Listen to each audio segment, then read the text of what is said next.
def li ñu war a def sax dañuy dégg. toujours wax naa la ne des na tuuti émission bi su may ñëw Sodav laay njëkkee doog a ñëw toog ak jàkkaarloog yow parce que samay background yow nga bëgg di inspiré wu. te du ma ko nangu xamoo Sodav day protéger ay waxam pour nga bañ xamoo Sodav. papa yooyu non dañ ñëw ci Sophie après ma gëstu si yow. voilà demal ci Sophie te demal ci Sophie en attendant ma xool kaawam moom. moo doon jigéen bi nga xam ne dafay doylu ak jigéen bi nga xam ne du doylu. yaay booy bi may wax tout à l'heure ci yaa am na yoo xamante ni day doon base. éducation de base nit du ko perdre. gis nga kañ ñuy influencer sax mbiru nooy bopp la te dinaa si ñëwaat. li taxoon ma doon jël développement boobu. c'est pour rebondir tamit fi Prosper wax par rapport à la responsabilité. bu ci ku góor ci dafa am nuñ koy yaree ci respecter jigéen. ci yor sa jabar mu xam mi nekk fi wala nekk fi. ñu yar ko ci taataan ko ci ni nga war a respecter jigéen ba bu yoree soxnaam. dëgg rek ay dox ci sëy noonu ngay gisee nag keneen koo xam ne bu yoree soxna du ko yor comme ni mu ko war a yoree parce que jàngaluñ ko ko taataanuñ ko xamaluñ ko te parfois ci environnement yi ñuy màggee yooyu dafay indi ay situation yu déplorable li ma bëggoon wax mooy Modou dina voyager ba tey maa ngi ci yar de xam ay responsabilité du jël alalam di ko yàq ci jigéen Prosper lu mu am ni ñu koy investir ci réewam ndax coono yi nga lim yëpp ne la daj du ko fàtte benn yoon.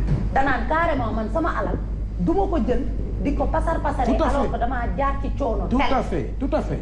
takk jabaram. li ko war ci jabaram mu koy def. mais balaa ñuy ñëw ci mariage dem tuuti da ngay gis Modou yoo xam ne dañuy dajale li ñuy vacances. tombe ci beneen xale pourquoi j'ai parlé d'éducation Modou bi nga xam ne daj na fu nekk. alalam da koy ñàkk di ko investir ci li war.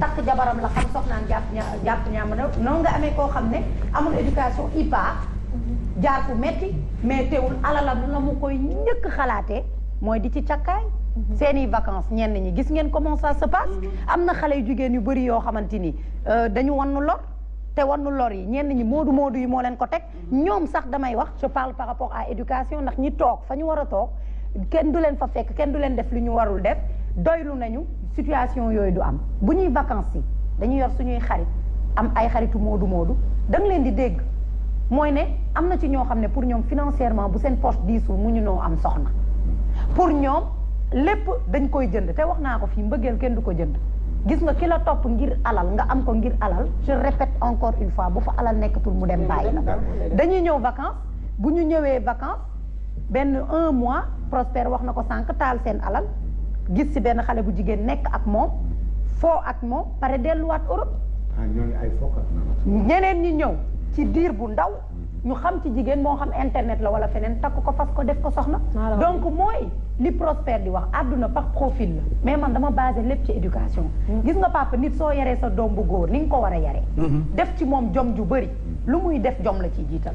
am na ñoo xam ne c'est des inconscients. mais am na ñuy defu safaan nag. te mais bien sûr am na ci ñoo xam ne nag c'est des inconscients parce que am na jaar-jaaru àdduna boo xamante ni soo ko amee sa alal da nga ko war a protéger xam fi nga koy dugal léegi est-ce que yow mën nga tiim xale bu jigéen bi ne ko yow da nga jàppee moodu bi cocu alors que ci seen relation yéen ñaar moom presque dafa jënd mbëggeel boobu. western mu yónnee waxuma ñi yéwén parce que am na góor ñoo xamante ni dañu yéwén naturellement mais yenn yi du yéwén c'est-à-dire bu la kii xoolee wan la meesam sax nga western mu wan la tànkam nga ria maa ngi def sax ay kii transfert donc am na yenn yoo xamante ni papa ci bopp la yaay dégg naa la tout à l'heure nga ne da ngay yar sa doom fi nga ko war a yaree. mënta ñàkk nag après mu nekk extérieur mu lay yónnee mënta ñàkk. waxuma loolu Safi. loolu moom képp ko ko bañ ci këru àdduna loolu mënta nekk. non koy génneel ci këru àdduna. papa su nekkee extérieur. su fekkente ne góor la. faw àllakuli àll dina yëkkati as tuut. waa léegi ci investir ay millions papa ci yow te takku la jigéen moom yàllaa ko nga wëlbati ku dem sëy keneen dama doon bañ a joxe genre exemple war la. waaw lan ngeen di woowee investissement. xaaral maa ngi ñëw laisse-moi prendre juste quelques téléspectateurs ma gëstu ci yow ci li ngay woowee investissement parce que moo bi la boo xam ne dañ koy utiliser tout le temps da ngay investir si nit waaw day investir si nit mu wor la 88 628 daal bi ngay jënd sax investissement la li ngay def ci jigéen waaw maa ngi ñëw Sophie maa ngi ñëw maa ngi ñëw papa maa ngi ñëw même sëy bi antuwul dañ ci waxtaanaat jigéen mën ngaa nekk moom mu jaay la ngor loo ko defal perte waxuma nag jaay ngor bi 88 628 89 90 88 628 28 28 may leen ma jël téléphone bi si possible. Merci beaucoup 00 221 33 841 20 69 moo ñu nekk à l'extérieur donc ñu commencé jël suñu ay premiers téléspectateurs du jour salaamaaleykum. ma sama rom mooy yuuxu de. waaleykum salaam. sëñ bi naan sëñ bi naan papa yuuxu ma ne Sophie laa doon yuuxu baal ma dégg baal nga ma. ayca 88 628 89 90 allô bonsoir allô allô allo 88 628 89 90 waa sëñ bi ñu ngi lay déglu yaa ngi ci jàmm.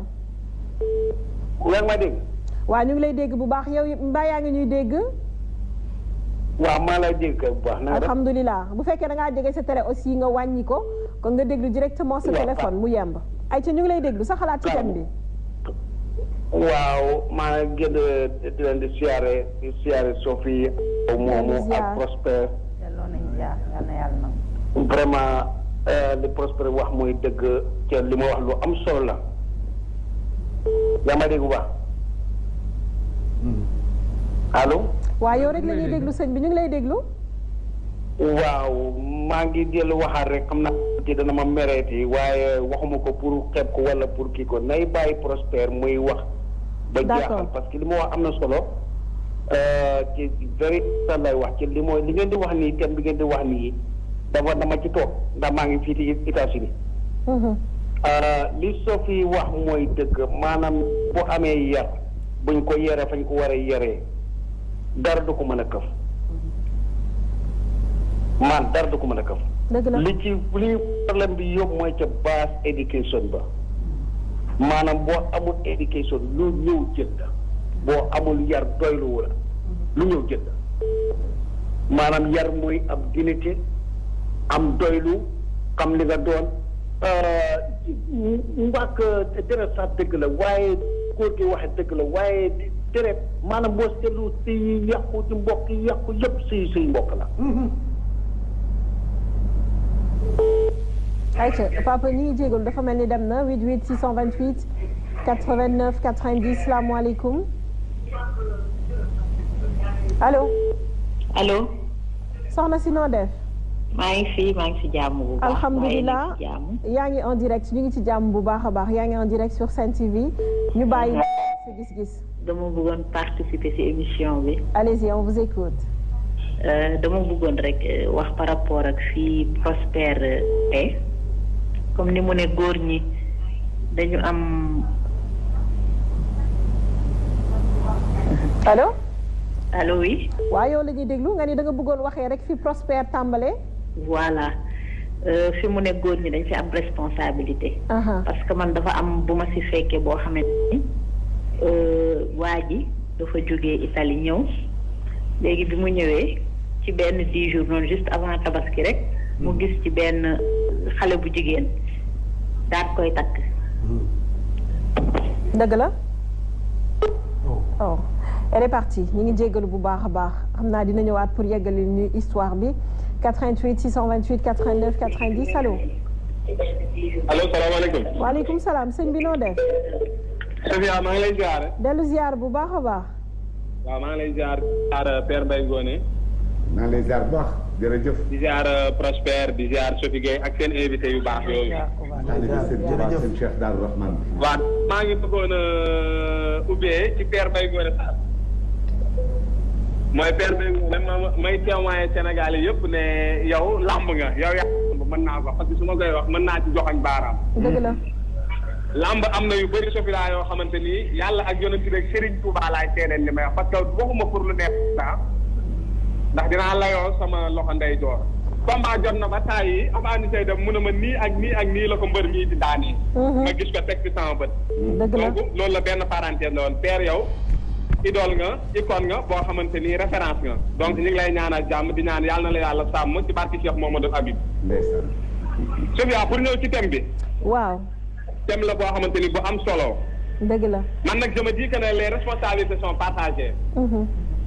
wax na ko bii passé nee na moodu kon bu mu masaana dugg am fa jabar doonul woon yomb lan moo waral Sofia jigéen di am jëkkër amu far. léeg-léeg nga gis ma ne léeg-léeg nga gis koo xamante ni. buy takk jigéen. day ñëw jaay ko doole. fekk na mën naa am amoon na benn safa bu mu nekkaloon safa mu boppam. waaw wax na ko mbëggeel kenn du ko jënd. soo ñëwee. allo. allo. waaw ma ne man ngeen a dem ba benn diggante boo xamante ni. waaw. ndaw si bu demee ba rendre compte que ne peut-être mu a fait une erreur parce que dafa jiitaloon intérêt am. fekk kam doon bëgganteel ca wet ga ma nga fa. kooku tamit su mbëggeel gi dañul ci moom. pour lu ko boolewaat ak soxna lu yomb lay doon parce que ñoom ñaar bëggeel moo fa amoon te kii dafa jaay doole. mais ba tey c'est pas une raison pour ku jigéen ki di am jëkkër am far lan mooy erreuru ku jigéen ki mooy jigéen waroo yor ci koy xob wax naa ko keroog dama koy waxaat. Sofia lépp loo xamante ni jigéen daf ciy dugg rawatina tey nay xool digganteem ak yàlla. te intérêt bañ ko lal parce que lu la dugal ci nit lu dul lu naturel ëllëg loola dina jeex te bu boobaa. di nga dem bàyyi ko fa dëgg la jigéen ñi wala góor ñi nañuy wéet di gore ci li ko gore. loolu c'est très important man loolu laa amoon lu ma ciy apporter. vraiment sama contribution loolu la di leen ñaanal jàmm di wax ne ñi ngi rafetlu émission bi parce que kontaan nañu c'est notre fierté comme ni ma ko waxee. merci beaucoup yàlla na ça fait yàlla dolli plaisir leen jàmm defal leen jërëjëf amiin ya rabbi kontaan nañ bu baax jërëjëf ñu jël keneen dëgg la salaamaaleykum ñu jël keneen 88 628 89 90 88 628 28 28 bu dee nekkoo Sénégal maanaam yaa ngi extérieur da ngay def 00 221 33 841 20 69 ñu ngi nuyu suñu mbokk Gambiens yi parce qu'ils sont aussi très nombreux à suivre cette émission gis-gis salaamaaleykum nuyu nañ leen bu baax a baax salaamaaleykum. waaleykum salaam. sëñ bi noo def. yaa ñu ngi sant yàlla kooku la Sen TV. alhamdulilah waaye yaa ngi en direct sur Sen TV. waaw Safia ñu ngi leen di nuyu di nuyu Père Mbaye Ngoné. di nuyu Prosper di nuyu Sophie Gueye ak seen invité yi. di leen ziar bu baax participer ci seen émission bi. jërëjëf. waaw man maa ngi tudd Mouhamed Dia maa ngi wootee Angleterre. d'accord Mouhamed ñu ngi lay ziar bu baax. waaw ñu ngi leen di ziar bu baax ñu ngi lay déglu. des fois ma woote nag mais dama leen di suivre tout le temps. jërëjëf. li ngeen seen thème bi am na solo trop parce que waaye balaa ma ñëw Angleterre dama nekkoon Italie. te dama amoon benn grand boo xam ni pratiquement loolu daf ko daloon quoi. dafa takk benn soxna Sénégal. mais mosuñu gisante ci WhatsApp rek la amoon ay photos après mu takk ko. WhatsApp kese nga am ay photos après nga takk ko. après moom mu takk ko sama benn grand frère nekk Italie. d'accord sama benn xarit quoi.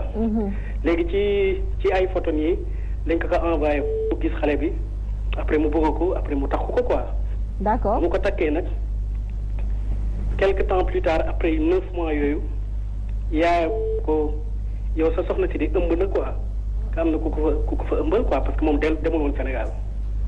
moom demagul woon Sénégal.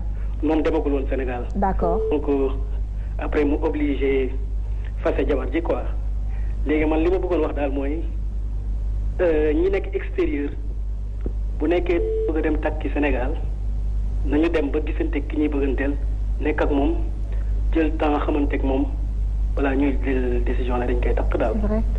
parce que sëy comme ni ko Prosper waxee. dafa garaaw quoi balaa ngay dugg ci nit.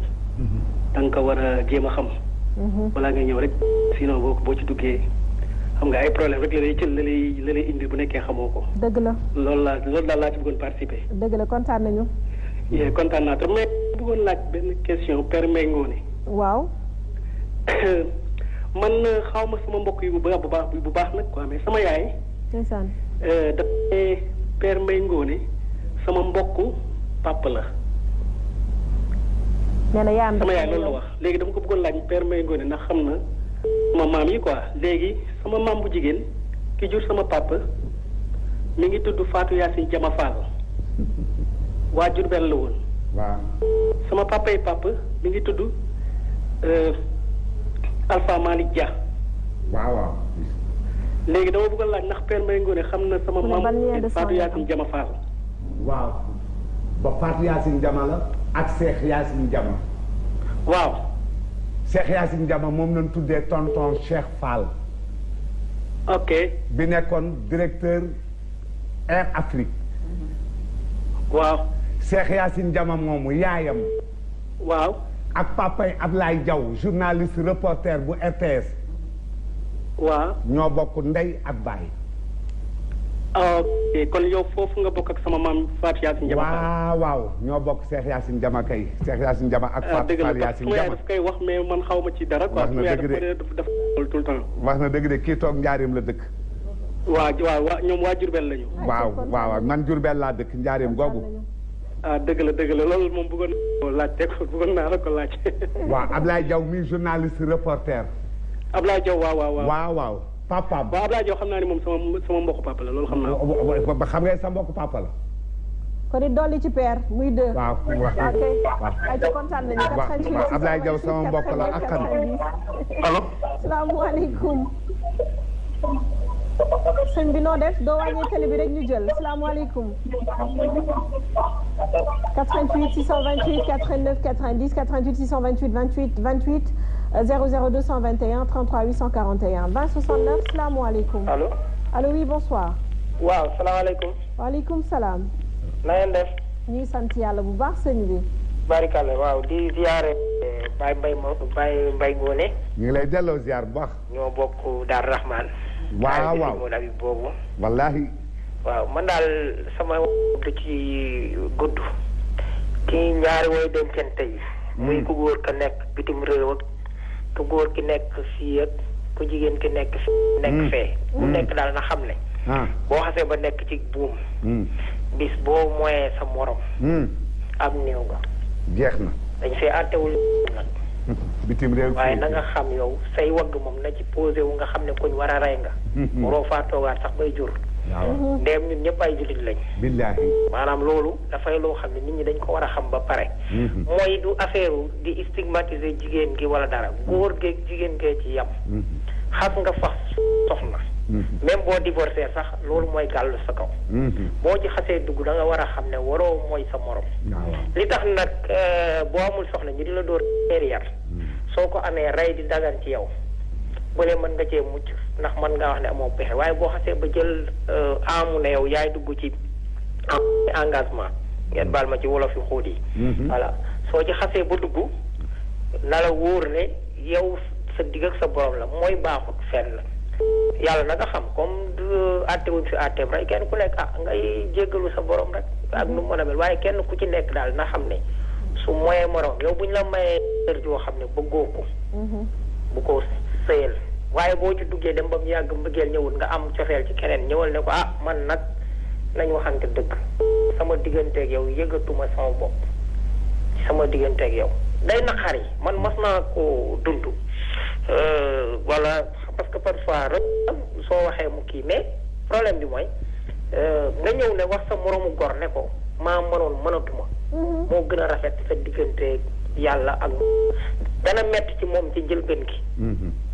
trop mais mais fii nag ñun dañoo laa biir maanaam boo nekkul di wax lu dul dëgg wala lu ni boo doonee ku dëggu suñ la waxee nga wax li nga man bu nit ñëwee di sa soxla nga ne ko mënuma ko ñu ne la da ngaa ñàkk kersa. soo ñëwee ne ko mu war a doon nga ne ko suba ba fii ak suba te fekk foofu kii ko sax ñu ne xool bee rafet. fii moom da ngay xëy jikko yu bon yu salte yi sax la ñuy moomale suñu borom. da ngay ñëw xeeb ñu ëmbal la yàllaa ko dogal wala sërëb dënk la nangam waaye ñu natt ko muy glace di mandi du xippi ñu wax mu ne yàlla. ñu rek ku dee ñu ne dëmm yi la.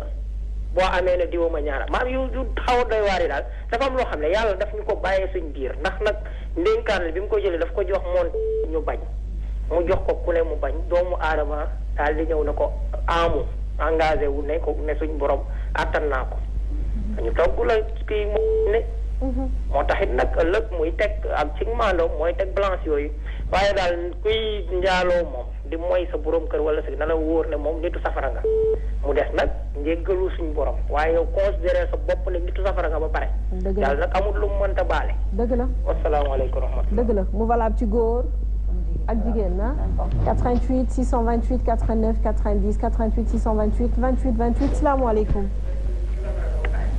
allo allo salaamaaleykum ñu jël keneen 88 628 89 90 allo sooy wàññee télé boo leen di woote mooy gën salaamaaleykum allo allo ayca ñu jël keneen laata may tourné waat ci Père ak sama ay co-débatteur allo.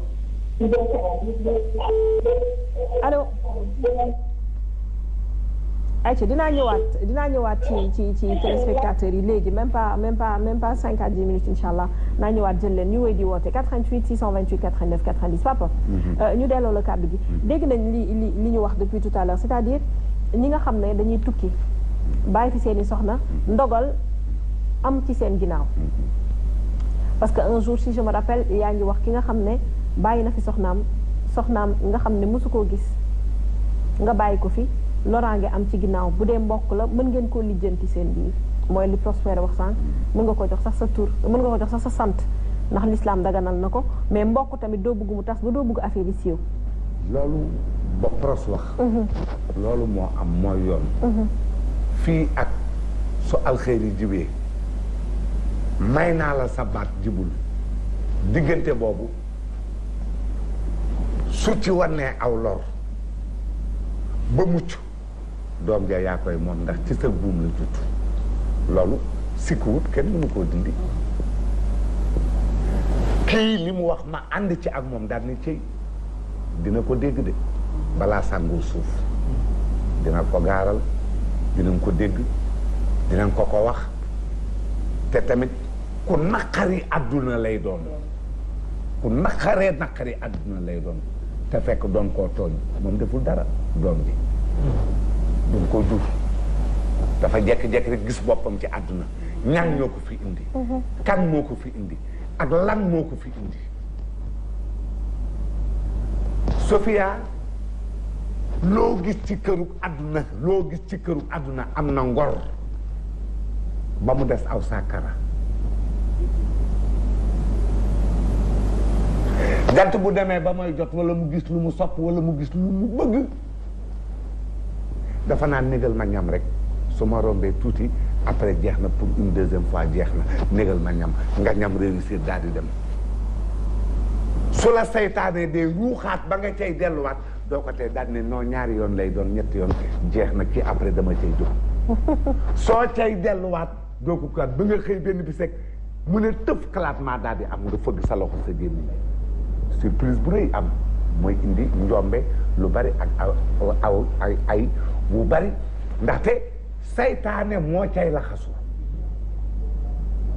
nit da ngay noot sa bopp nit da ngay jéem a noot sa bopp lu saw sàkkara tàllalu ak lu mu bëgg lëf nga ëlbati ko taxaw rek daal di lànk rek daal ni lii du am bësante ak sa xol rek gëmm rek deewoo rek su ko defee nga jéggi loola mu weesu nga dem nga toroxal fa saytaane waaye li fii ak yaa ngi bëgg dara muy loo xam ne ab safaan la mu safaanoo te amuloo maîtrise mënuloo contrôler sa bopp mënuloo téye sa bopp mënoo dese am xel naan ko background ndaxte foo seetaanee lu neex seetaan fa lu baax seetaan fa loo xam ne war naa mën a nekk wala mu yomb la ca wet ga na nga fa indi safaan ba foo seetaanee ne soo sàccee raw soo demee di nga jënd nangam ak nangam war ngaa seet ne su ma sàccee te rawuma su ma jàppee nangam ak nangam laay nekk dëgg la war nga koo indi ñaar yooyu da nga koy war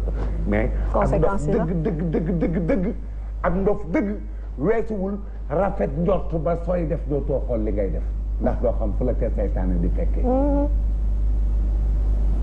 wax naa ko le président Macky Sall ne ko loo buggutu ayam bul bokk ca jàmm ja loo bokk ci jàmmam lu mu yàgg bis dina ñëw di nga mës a am aw ayam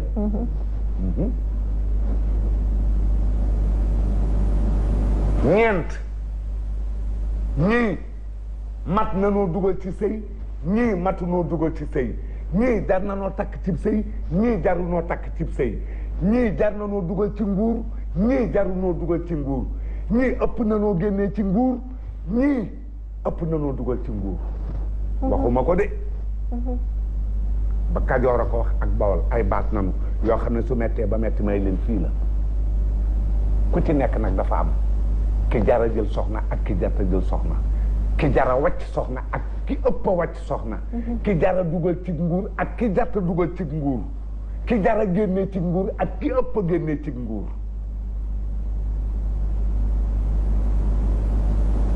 nu jege ñoo lool te bokkunu mel na nga ne sàcc bi ak njublang bi bokkunu waxkatu dëgg bi ak ki ñàkk kersa bokkunu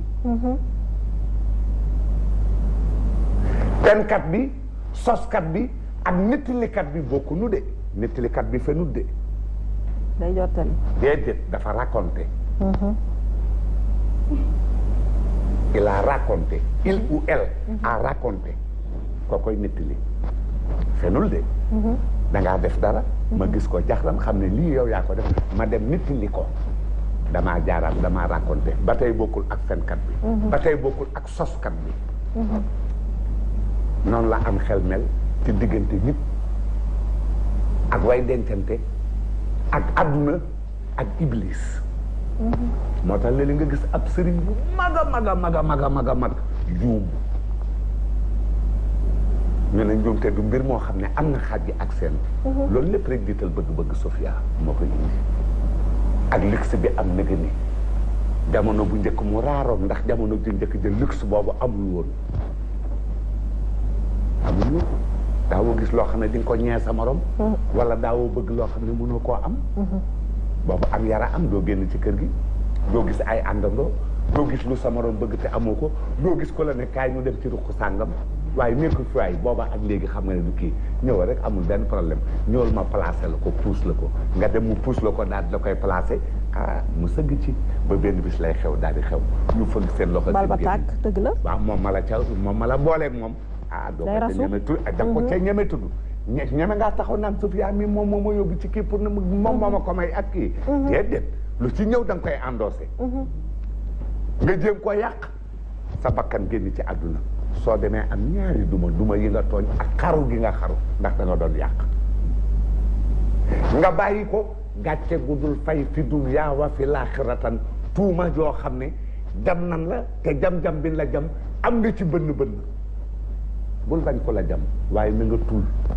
bul bënn mais kee moom su xësee ba am rek mënatoo xuloo ci kër gi dootoo mën a xuloo dëgg la te am na ay peccargo yu saay ak ay jëkk jigéen yoo xam ne laa ilaaha illallaah léeg-léeg ñu dàq muus mi duut ko genn kàddu goo xam ne yow doo bëgg a dëkk ci kër gi waaw di nga génn waaw da ngay génn par force di nga dem am na ñoo xam ne dañuy dem ba mujj loolu lay indi xaru remords lay doon da ngay tëdd ba guddi di xalaat dootoo nelaw ñaar ñoo gis ñu toog di waxtaan di nga yaakaar ne ci yow nanu nekk ndax ni nga jëflante ak sa borom kër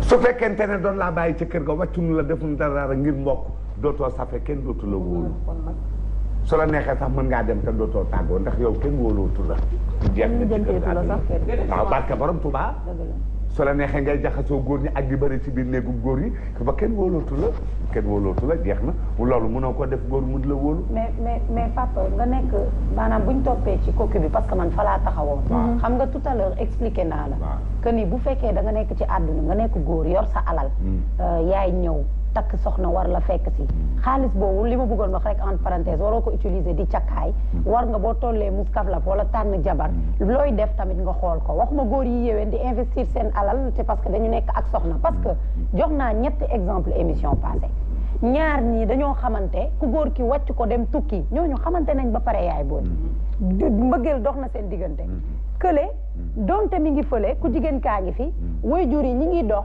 famille yi di xamante sëy am ñaar yii mën a limal amaana mën na mucc mais ñi nga xam ne xamante wuñu ci am na auditeur du dugg léegi wax ko xamante wuñu même bu dul internet si du ci dara mooy loolu da ngay xëy ñu wan la benn jigéen rek une semaine nga ñëw takk dem lu la ci fekk papa parce que responsabilité dans la vie dafa baax d'une part yaa ko teg sa bopp léegi beneen parce que Prospère sànq jàll na si c'est-à-dire ki nga xam ne dafay gis ni tey rek mu 10 20 jours 1 mois 2 mois mu takk ko am na ñoo xam ne dañ koy gisee waaw non moom mu takkal boppam mën nga gis net par exemple ci nit si net bi wala feneen ak feneen wala ñu présenté la ko wala su fi ñëw ne la am naa benn cousine boo xam ne dafa baax gis nañ ko fi dafa ku baax la wala la photo te baax boobu kii moom muy wax doo gis si moom c'est-à-dire est-ce que ki nga gis en laps de temps takk ko irresponsabilité dafay jib foofu comme ni ko Prospère waxee est-ce que irresponsabilité dafay jib parce que yenn saa nga nekk ak nit durant des années et des années nga takk ko aussi am ci lu la nakari. Est-ce que c'est avec le temps qu'on reconnaît vraiment les bonnes personnes? Par contre dafa c'est bien de préciser que ne sëy moom ci aras lañ koy takkee nit mën na xamante ni tey sax dem ñu loolu dañ koy pousse à part wàllu baatin la mais suñ ñëwee daal ci àdduna nii Sophie ñu ngi plateau c'est-à-dire chaque jour ay thèmes sociétal la ñuy waxtaanee góor bu ne wala jigéen bu ne mooy li ñuy wax tu ne choisis pas ton mari seulement sëy ñu kase pour ay mbëggeel kase yaa ngi sëy ngir njaboot bi yaa ngi sëy ngir sa avenir am na leneen lu nekk ci ginnaaw amour boobu te loolu il faudra segam diine moo waxu une semaine labat ñaata temps la ci diine labat lim la may temps bi mu lay may pour labat 3 mois maanaam diine sax may la benn fan wala dafa ne la may na la diir pour ngeen jàngante seen jikko généralement boo nekkee extérieur mu nekk fii voilà mu nekk extérieur ngeen wax durant 3 mois 4 mois mu takk la ba tey sax déterminé wul loolu ce que je veux te dire mooy ne dure une semaine parce que Safia il faut nga def différence entre bëgg nit ak xemmeem ak désir te bëri na fi muy xemmeen gi takk jigéen tey sekk ak moom bi nga sekkee ak moom ba pare ca la la génnaliku ñaata jigéen ñoo fiy taxaw di wax ne nekk nañu ak góor depuis bi mu ko xamee comme jigéen la ko bàyyi ca la changé comportement ak moom donc pour éviter xeet yu mel noonu il serait bien que ñaari nit balaa ñuy dencante boog ñu jël le temps de se connaître tout à fait loolu foofu noonu laa doon wax waa papa ñaari jigéen bala ñuy dencante. papa de ëpp naa de. ñaari góor ak jigéen bala ñuy dencante war na noo jël temps wu xamante. loolu nag ci diggante bi lu ne xaj na ci. papa ay diggante bi xamante waxuma foofu. li la jaaxal ci ñaar ñu sëy sa xamante wuñu. ba tey rek ma dellu si ci jamono yi ñoo waroon yéen ñëpp. bu ku ci juddu ay 40 49 ba 50. ba 60 xanaa sa bët tege na ci njiitul réew loo xam ne daan na ramasse jigéen ñu bare bari dugal leen ci ab wurmbal ramasse aw góor yëkkati ab buntu ba tànk yi dong di génn tànk yi ci yeel bi wàcc ci suuf góor ñi ku mu woo nga ñëw mën a la tànnal ci tànk yi ngay xool boo teg sa loxo nu génnee may la ko ci faratas yàlla muy sa soxna déedéet kay su amul yàlla bu ma gisee borom Tuubaa ñu fi am te fekkee ko xam Mamadou Dia dugg leen ngeen atte ma ak gune yi maanaam doo gis kanam gi tànk rek ngay gis dugg leen ngeen atte ma ak gune yi am nanu fitu su ma leen nee sama tubéy ji julliwul ne ma sëggal ma xool ñii. lan moo tax may wax ngeen ciy tegaat. dañu choqué en fait dañu gisul loolu lan moo tax ngeen may laajaat. da ngaa bëgg ñu dañ la laajaat. dama ne eggul foofu. nañ ko bàyyi mu daane maa ngi ñëw. yéen baax na. d'accord dinaa ko fekk barka borom Tuubaa dinaa ko fekk. d'accord man du ma seen morom. nee na jël ay tànk nii di xool nii ay tànk wala di xool ay wéy. Prospère tubaab nga. non yow ak kii duggee ca Amérique naa notifié dama ne yow ak kii duggee ca Amérique léegi di jéem a classe naan na góor gi di bàyyi Prospère ban xam-xam nga fi génnee. dama ne ban xam-xam nga fi génnee ba waa ji dugg naan non na père di bàyyi Prospère muy wax. d'accord. c'est un allié. c'est un déet. nañ ubbi téléphone yi.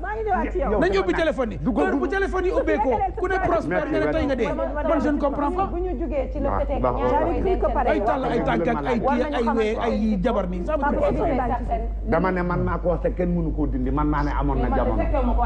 dama ne amul man naa ko. non loolu li père wax dafay firndeel rek. juste le fait que mën ngaa gis nit en 5 jours 10 jours takk ko. parce que kii ay tànk rek la gis takk ko. dama ne contraire bi am na ñoo xam ne tànk rek lañ gis am ñoo xam ne dañ lay wax demal nga takki diw. demal nga takki diw doo ci xam ne. am na ay doom yu ca judd. mais li ma bëggoon expliquer mooy damay xaw a dëggal li pas parce que jamono jooju. l'éducation n'était pas pareille. ñaar ñi kiñ lay wax nga dem sax. di ko fas takki comme soxna presque yéenay bokk sax yar. doo leen sori keppaar mais ce n'est pas la même chose que jamono bi. voilà maanaam li ma bëggoon wax rek avant may dem sama dernier point mooy. na nit ñi di jéem a xamante tuuti donte jikko yi nit mën na la nëbbu boppam abadan daay man nit takk na jabaram 30 ans de mariage sax xamante wuñu mais balaa sëy prends le temps de connaître sa jëkkër wala nga xam sa jabar c'est bien ginnaaw loolu papa xamuma mais dem fële xool kanamu nit pour éviter les désirs papa xam nga xemme maa ngi ñëw caw ma ay caw sa xiir xaw ma mais papa dama lay laaj yow xamoo ne am na ñuy xemmem jigéen xool jigéen rek nii mu neex la nga def ci moom loolu ak loolu pour nekk ak moom xamoo loolu waaw donc yooyu noonu yëpp la ñuy wax jigéen ñi war nañu mat goo xamante ni ci góor Prospère wax na ko sànq góor yi war nañ mat boo xam ne pour xam la ñuy def jigéen ñi aussi mat boo xamante ni ñu xool kii di ñëw waa ji lan moo koy ni te bañ a jiital alalu àdduna parce que loolu day jeex troisième personne bi am importance ci cocu c'est ki nga xam ne mooy dem généralement di nekk ak jabaru jàmbur mooy yow yaa ngi ak immigré bi wante bëggoo ko alalam nga ko toppee damay joxe exemple wala beneen ni beneen partie bi ñuy fàtte te mu am importance mooy doomu aadama yi nga xam ne dañuy nekk ci jabaru jàmbur yi waaw maanaam il faudra que ñu taxaw fa tuuti parce que malgré ñu mën a indexé ne jigéen du mooy borom këram borom kër bu nekk tamit war na xool li muy def ban genre doomu aadama mooy am éducation boo xamante ni yow sa dignité ak sa ngor yaa ngi